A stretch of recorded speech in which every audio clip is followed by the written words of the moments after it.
So we know about what do you mean by oscillation. Last time we learned oscillation. As we will Yes, also see the example. Let's see the example. Daily life example में दिखा देता हूँ क्योंकि ये type का जो portion है ये पहले भी तुम लोगों को रह चुका है. ऑसिलेशन. स्क्रीन दिख रहा है तुम लोग को सभी को? एवरीवन? yes, sir. तो यहाँ पे एक पहली एग्जांपल दी ऑसिलेशन की. Simple pendulum spring. इसको थोड़ा सा GIF देखते हैं. तो कहाँ जाएंगे? टूल्स में जाना पड़ेगा. टूल्स में टाइप्स में GIF. पहली एग्जांपल स्प्रिंग है.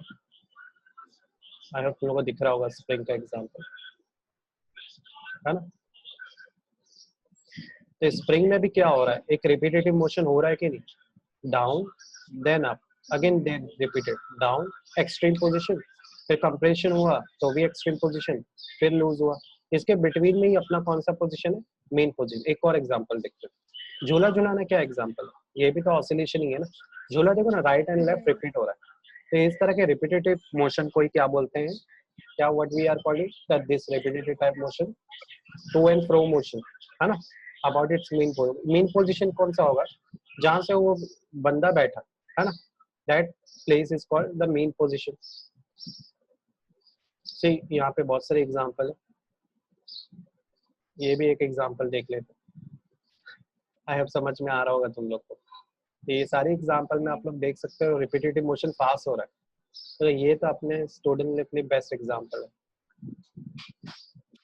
राइट? अरे तालिब कहाँ से आ गया? तो ये सारे एग्जांपल किस चीज की है? ऑसिलेशन की है. और एग्जांपल में ये वाली भी एग्जांपल बहुत बेस्ट है. इस एग्जांपल के अंदर दो चीज दिखा रहा है. एक पेंडुलम का मोशन भी दिखा रहा है और उसके साथ साथ ये भी बता रहा है कि एक कंप्लीट ऑसिलेशन में किस तरह की वेव बनती है ना? तो दोनों चीज कवर कर. नीचे वेव भी दिखा रहा है किस तरह से वेव जनरेट हो रही है. इन ऑसिलेशन में भी वेव जनरेट होती है ना? आई होप तुम लोग समझ गए होंगे. डेली लाइफ एग्जांपल देखिए ऑसिलेशन का मतलब क्या है. तो अब हम लोग आगे बढ़ते हैं. We know about periodic motion and last time we are covering the simple harmonic motion. In this chapter, I am representing simple harmonic motion by SHM symbol. Now, I hope you remember what do you mean by simple harmonic motion. Anyone having any doubt here? So we go further. Next. Now, simple harmonic motion is further divided into two parts: linear and angular simple harmonic motion. We cover this part too. Anyone having any doubt related to this type meaning of simple harmonic motion? Clear, everyone? Okay. Now, for linear simple harmonic motion, we are taking the example of spring, and we are putting that spring on the horizontal surface. Now, ये जो surface है एकदम polished surface है ताकि एकदम smoothly, और ये एक massless object है. कुछ ना कुछ इसमें mass होगा. wooden का बना हो सकता है, rod का बना हो सकता है. वो easily smoothly इस surface पर left and right हो सकता है. इस तरह का ये spring लगी है इसके अंदर. This is spring. And this is the main position. Those position जहाँ से हम लोग इसको स्टार्ट करने वाले हैं. अब मैं क्या करूँगा? अपना हाथ से पकड़ूंगा उसको और इसको पुल करूंगा. पुल करने पे क्या होगा? पुल करने पे मैं डिस्टेंस कैसे कवर कर रहा हूँ? I am covering the distance x from right hand side, but उस पर लगने वाला जो फोर्स कैसा होगा? लेफ्ट हैंड साइड मुझे फील होगा कि यहाँ कुछ फोर्स लग रही है उस पर. करेक्ट है? तो उस बेस पर हम लोगों ने इक्वेशन बनाया था कि force and distance are directly proportional to each other but are in opposite direction. ना प्रोपोर्शनलिटी साइन हटाएंगे तो कांस्टेंट लगाएंगे, and that constant is nothing but k. Clear? तो मैं थोड़ा फास्ट जा रहा हूँ. फिर हम लोग ने न्यूटन का सेकंड लॉ लगाया. उसके बेस पर we are getting what we are getting? Differential equation. Differential equation again I am saying we have two equation based on spring. I am getting force equation is equal to minus k, and Newton's second law के according I am getting equation is mass into acceleration, and we know that acceleration is change in velocity upon time, and velocity is nothing but distance upon time. Correct? So what is acceleration? D square x upon dt square. Now in this formula both force is correct. So can we say that both is equal? So we are putting the right hand side value, and then we are further solve this, and we are getting this differential equation of this simple harmonic motion. फिर उसके बाद what we done? We are getting the acceleration equation. फिर what we done? We are see the cases of minimum and maximum acceleration. After that what we done? Velocity वाला case. In velocity we find out the formula, and we are getting that formula, and after we are getting the formula we are see the case when my velocity is maximum, when my velocity is Yes. min, and then now we are reaching to the displacement. यहाँ पे मैंने stop कर दिया, correct? Yes, sir. तो यहाँ से हम लोग start करते हैं. So displacement को find out करने के लिए we are taking the velocity formula. यही मिला था velocity का formula, correct ना student? V is equal to omega a square minus x square. Now in this formula we know that what is the formula of velocity, distance upon time, correct? So मैं v की जगह पर क्या put कर दूंगा, dx upon dt. Right part is as it is. Now what you do, take this square root of a square minus x square from left hand side and take this dt from right hand side. Okay student, so what we are getting, dx is equal to square root of a square minus x square is equal to dt right में गया तो omega dt हो जाएगा. ना second क्या करना है आप लोगों को, integration. We are applying integration. ना why we are applying integration, because यहाँ पर जो स्प्रिंग का मोशन है ना वो स्टेप बाय स्टेप्स हो रहा है, मतलब थोड़ा थोड़ा बढ़ के एक्सट्रीम, देन एक्सट्रीम से मीन से. तो जब कोई भी चीज छोटा छोटा कर्स होता है ना, तो ऐसे कर्स के लिए हम लोग इंटीग्रेशन का यूज करते हैं ताकि कंप्लीट इंफॉर्मेशन ले सके. डायरेक्ट इनडायरेक्ट इंटीग्रेशन का मतलब होता है सम, टोटल किसी चीज का फाइंड आउट करना. ना second is dx upon dt. So can we write, मैं इसको ऐसे लिख सकता हूँ क्या, integration 1 upon a square minus x square into dx. अब इंटीग्रेशन में इसका फॉर्मूला है, what is the answer of this value, इसका जो फॉर्मूला है वो है sine inverse x upon a. Remember, ये याद रखो. तो इंटीग्रेशन में इसको किस में चेंज हो जाता है, it converted into sin inverse x upon a. So I'm converting this part into this. Now we know that omega is constant. In integration we are not using constant part, उसको out करो, and this dt become, in integration this dt is become t.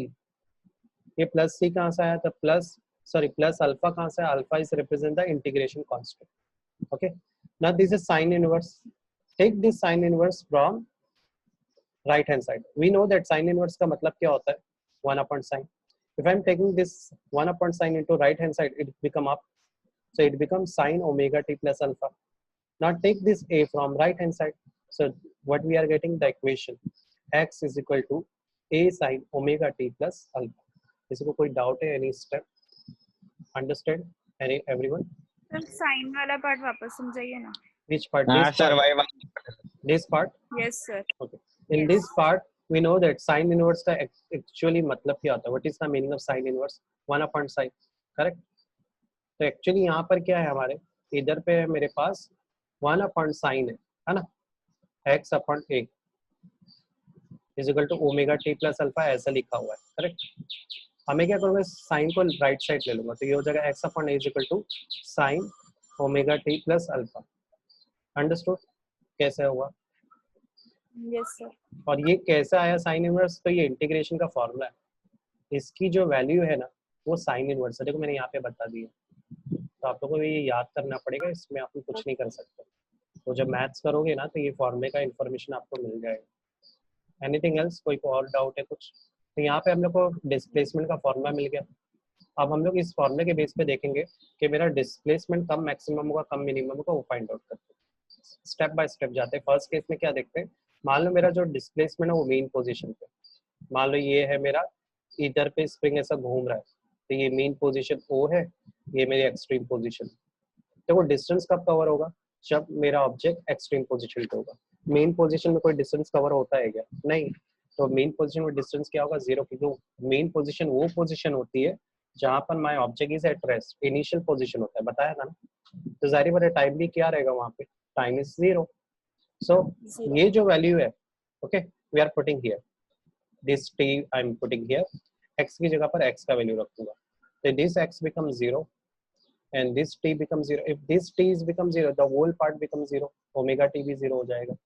क्या बचा मेरे पास, 0 is equal to a sin alpha, ये बचा. Next क्या करेंगे, accept this.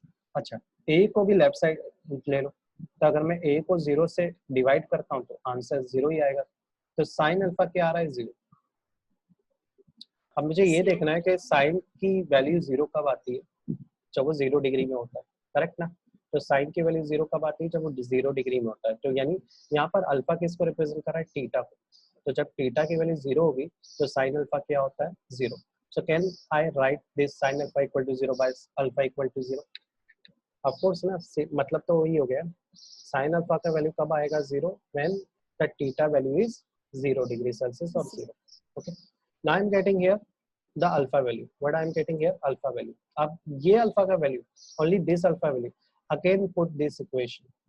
Okay. When I am putting this equation, the remaining part as it is मैं लिखूंगा.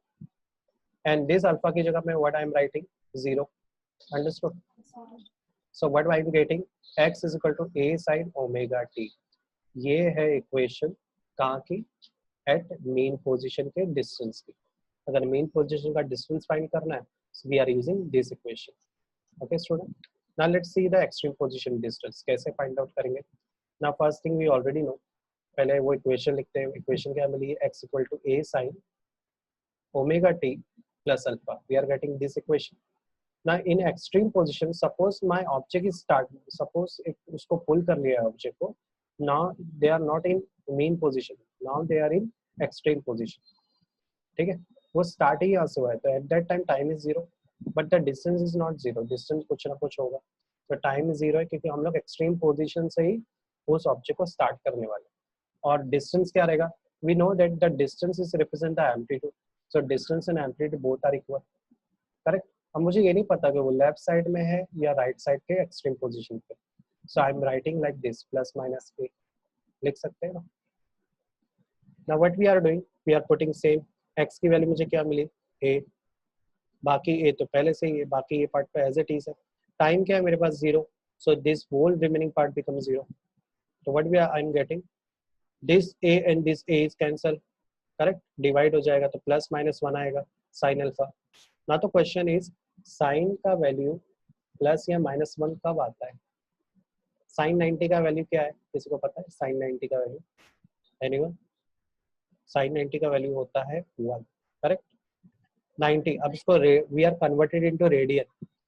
90 को अगर रेडियन स्टाइल में लिखना है तो कैसे लिखते हैं? Pi upon 2. ऐसे ही लिखते हैं ना.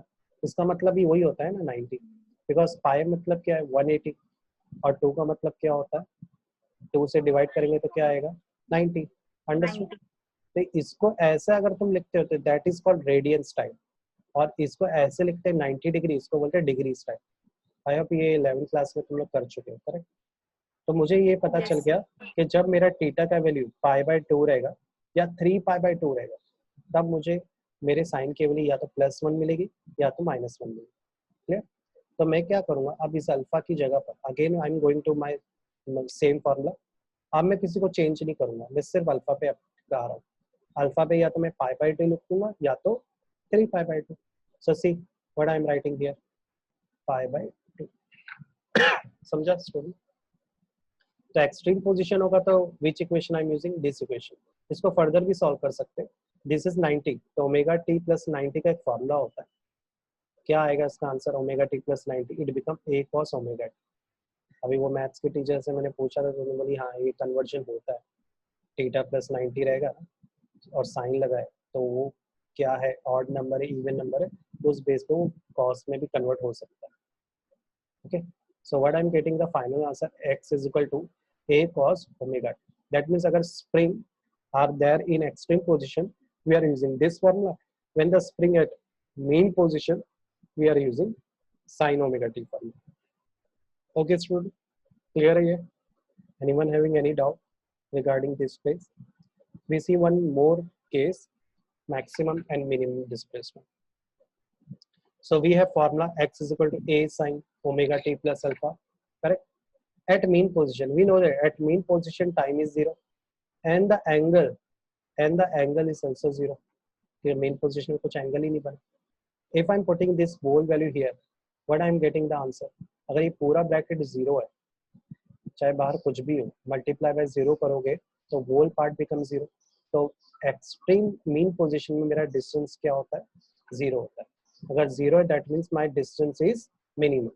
Okay. When we are getting 0, this shows that your distance is minimum. When my distance is maximum at extreme position, suppose I'm starting from extreme position, so time is 0, but the distance is not 0. Distance either plus amplitude or minus amplitude.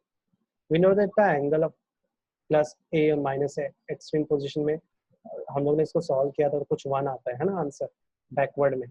तो alpha की value जब π/2 रहेगा या 3π/2 रहेगा, and that time I am getting plus और -1, remember. So again we are going to same equation we are putting here, omega t की जगह पर what I am putting t का वैल्यू, तो it will full part become 0 और alpha का value हमारे पास क्या है π/2। So what I am getting here a sin π/2, correct. sin π/2 क्या है, what is the value of sin π/2, 1, correct ना। तो a into 1 क्या हो जाएगा a। तो when I am at extreme position my displacement is maximum, 0 value नहीं रहेगी, a रहेगा। अब दूसरा वैल्यू कौन सा पुट कर रहा हूँ मैं, 3π/2। मैंने बोला था ना 2 वैल्यू है अल्फा का, 3π/2 का वैल्यू क्या है -1, तो a इंटू -1 क्या हो जाएगा -a। तो ये मेरे को दूसरा डिस्प्लेसमेंट मिलेगा एक्सट्रीम पोजिशन। क्लियर है student? Anyone having any doubt Yes, sir. Here? No sir. आगे बढ़ जाए। अभी ये जो पार्ट है प्रोजेक्शन वाला, this part is reduced by board exam this year, तो ये नहीं पढ़ना है। After that the derivation part, this part is also removed by this board exam, so we are not studying this part. Next part is coming is graphical representation. This part is also removed by this board examination, so we are not studying this part. We are going to next. What is next? Conservation of energy in simple harmonic motion. Now अभी हम लोग ने क्या किया देखा, we studied distance, displacement, velocity और acceleration in time की study की। अब हम लोग को देखना है क्या एनर्जी का भी फैक्टर होता है क्या किसी चीज में। ऑफ कोर्स होता है, kinetic energy, potential energy happen हो रही थी कि नहीं, स्प्रिंग उस एनर्जी को रिस्टोर कर रहा था, and after that they are using that energy and apply for kinetic energy, correct. तो यहाँ पर हम लोग किस चीज की स्टडी करेंगे, एनर्जी। हम लोग को डायरेक्ट इनडायरेक्ट क्या फाइंड आउट करना है, टोटल एनर्जी। ओके स्टूडेंट, तो हम लोग वापस से एक डायग्राम बना लेते हैं स्प्रिंग का। इस पर स्प्रिंग नहीं बनाएंगे, उसकी वजह शॉर्ट में बनाते हैं। This is mean position, this is extreme position. In first case they are asking the mean position energy. At mean position distance क्या होता है, 0 होता है। extreme position distance 0 नहीं होता है, कुछ ना कुछ amplitude होता है, correct। at extreme position velocity क्या होती है, we know that the velocity is 0, क्योंकि वही प्लेस पर स्प्रिंग कुछ देर के लिए रुकता है और रिवर्स होता है, correct. Main position velocity maximum होती है, कुछ ना कुछ वैल्यू है। चलो स्टार्ट करते हैं। फर्स्ट केस में क्या देखेंगे, at mean position O, what is my potential energy, what is the formula of potential energy? Now the directly answer what we are writing here, the potential energy is 0. What is the formula of potential, mgh, है ना।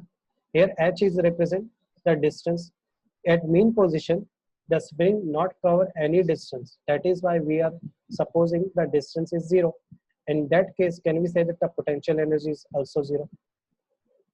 Clear है first case, first condition student? Yes, sir. Okay, now next we are considering kinetic energy. We know the formula of kinetic energy, half mv square, correct? We know the formula half mv square, but we know the formula of velocity.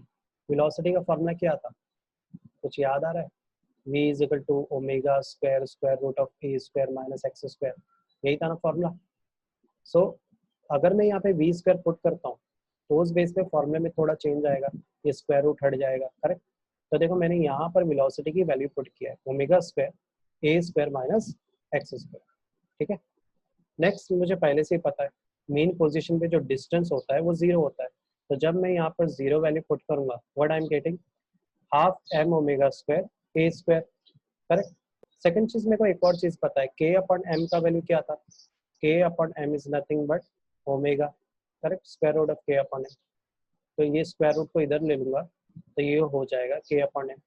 तो के का value क्या आएगा, अगर M को right side लेता हूँ, k is equal to m omega square होगा।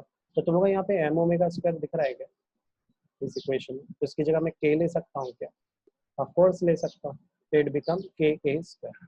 कोई भी स्टेप में डाउट आया क्या, एनी स्टेप स्टूडेंट? तो हम लोग कवर कर सकते हैं। First step is clear, kinetic energy. Second step is clear, किस तरह से वैल्यू पुट किए। थर्ड स्टेप इज क्लियर, के कैसा आया। Yes student? Yes, sir. Now, next we are finding the total energy. What is the formula of total energy? Kinetic energy plus potential energy. But the question is potential energy zero है, तो can we say that मेरा पूरा total energy kinetic energy पे ही depend होगा? कि potential का तो कोई value ही नहीं है. और हम लोग को एक और चीज बताइए, जो k है उसका क्या वैल्यू है? m omega square. तो कभी भी हम लोग स्विचिंग कर सकते हैं, m ओमेगा को k बना सकते हैं, k को m ओमेगा. देखिए मेन पोजीशन के बेस पर हम लोग ने टोटल एनर्जी पता की और क्या मिला? Total energy half m omega square a square. ठीक है. अब now we are considering the extreme position. मैंने पहले ही बताया एक्सट्रीम पोजीशन पे वेलोसिटी क्या होती है? Zero. If the velocity is zero, can we say that मेरा काइनेटिक एनर्जी जीरो ही होगा? बिकॉज एक्सट्रीम पोजीशन में वो रुकता है ना कुछ देर के लिए स्प्रिंग और फिर रिवर्स जाता है, करेक्ट ना? पर क्या पोटेंशियल एनर्जी जीरो होगा क्या? नहीं, बिकॉज वहां पे तो उसको रिस्टोरिंग एनर्जी मिलता है एक्सट्रीम पोजीशन पे. जब वो कंप्रेस होता है या जब एक्सपांड होता है तब एक रिस्टोरिंग एनर्जी होती है जो उसको वापस से नॉर्मल लाने की कोशिश करती है. तो this time potential energy is not zero but my kinetic energy is zero. Let's see what about the distance at extreme position. We know that extreme position में जब स्प्रिंग एकदम ओपन होता है ना तो उसका डिस्टेंस आइदर प्लस और minus amplitude होता है, ए होता है. Now we start. Potential energy के लिए भी मैं सेम फॉर्मूला यूज करा, half k square. Correct. k का वैल्यू क्या है? We already know, m omega square a square. Okay. Next, kinetic energy is half mv square but the v value is zero. So my whole kinetic energy become zero. Now we know the formula of total energy, kinetic energy plus potential energy. Kinetic क्या है? Zero. Potential क्या है? Half k square. So what I am getting here? Half ka or m omega square a square. So can we say that here the total energy at extreme position is fully depend upon potential energy? Yes, of course. कोई doubt है यहाँ पर? First case, second case, third case. Clear है everyone? Okay, we go further. Now let's see this derivation. इसमें काफी derivation है पर easy है. देखो हम लोग एक टाइम पे एक ही स्प्रिंग का स्टडी कर रहे हैं, ठीक है, कि कैसे वो मोशन करी. सपोज एक ही टाइम पे दो स्टूडेंट है, उन्होंने दो स्प्रिंग मशीन को चालू कर दी, तो एक तो लेफ्ट राइट हो ही रही है, दूसरी भी उसी के साथ साइमल्टेनियसली स्टार्ट की. अब लोग स्टूडेंट्स क्या कर रहे हैं, हमको अब दोनों का सिंपल हार्मोनिक मोशन पता करना है और इसके बेस पे कौन क्या क्या पता करना है? डिस्प्लेसमेंट की स्टडी करनी है, वेलोसिटी की, एक्सेलरेशन की, टाइम पीरियड की, ये सब की स्टडी वापस से करना. Difference I hope you understand. In first case we already study in one spring motion, correct ना? In this case we are study simultaneously two spring motion. Understood? So we will understand how we are calculating two spring motion together. So we apply few difference. In this case, we can write displacement equation by like this: x1 is equal to a1 sin omega t plus alpha 1. अब 1 क्यों डाला है? Suppose ये पहली spring की displacement, x2 a2 a sin omega t plus alpha 2, ये मान लो second spring का डिस्प्लेसमेंट. तो रिजल्टेंट डिस्प्लेसमेंट कैसे फाइंड आउट करते हैं? The total, that means add x1 plus x2. Now we are adding x1 plus x2. ये पहला step समझ में आया क्या कर रहे हैं हम लोग? डेरिवेशन आ रहा है इसलिए पूछ रहा हूँ, मेरा प्रॉब्लम होगा. Yes, sir.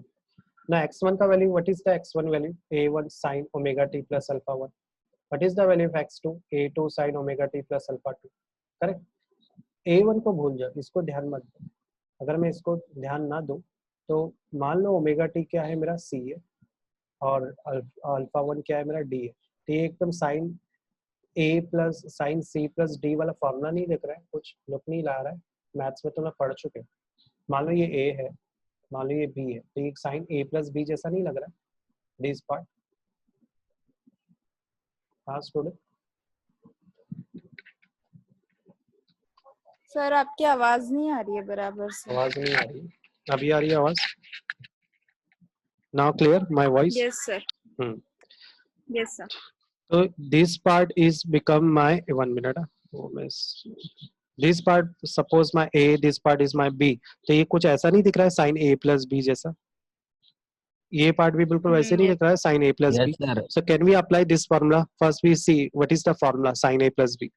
Sin a cos b plus cos a sin b, यही है ना फॉर्मूला. तो अब क्या करेंगे, ए को हम लोग अज्यूम करेंगे that is omega t, and b को क्या अज्यूम करना है, वो अल्फा 1 है, ठीक है। इस केस में उल्टा होगा, इस केस में ए रहेगा omega t but b is alpha 2 रहेगा, करेक्ट। चलो अप्लाई करते हैं।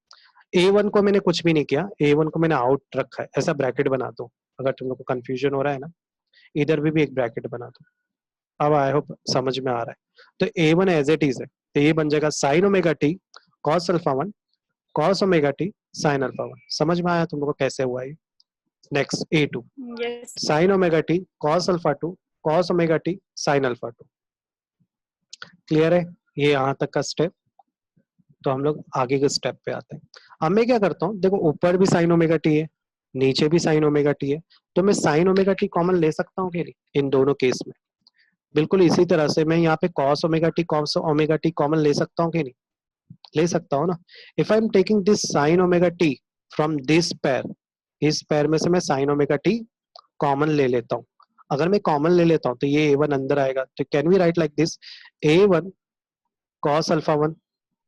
समझ में आ रहा है। फिर नीचे वाले इस पे ध्यान मत दो, ये मैं ऐसा पार्टीशन कर देता हूँ।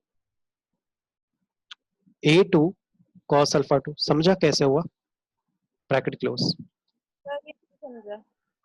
मैंने क्या किया है, इन दोनों टेबल में से मैंने साइन ओमेगा टी को कॉमन लिया, ये वाला पार्ट को मैंने ले लिया कॉमन।